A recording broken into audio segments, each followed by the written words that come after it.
ఇతరులను మోసం చేస్తే చివరికి ఏమవుతుంది?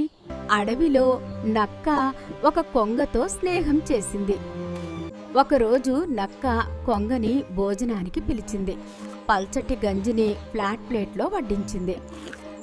కొంగ తన పొదవైన ముక్కుతో తినలేకపోయింది. నక్క మాత్రం సరదాగా తినేసింది. కొంగ ఏమీ అనలేదు, నిశ్శబ్దంగా వెళ్ళిపోయింది. కొన్ని రోజుల తర్వాత కొంగ నక్కను భోజనానికి పిలిచింది. పొడవైన కుండలో ఆహారం వడ్డించింది. నక్క నోటితో ఏమీ తినలేకపోయింది. కొంగ మాత్రం ఆరామంగా తినేసింది. అప్పుడే నక్కకు అర్థమైంది, తాను చేసిన మోసమే తన దగ్గరకు తిరిగి వచ్చింది అని. ఇతరులను మోసం చేయాలని చూస్తే తిరిగి మనమే మోసపోతాం.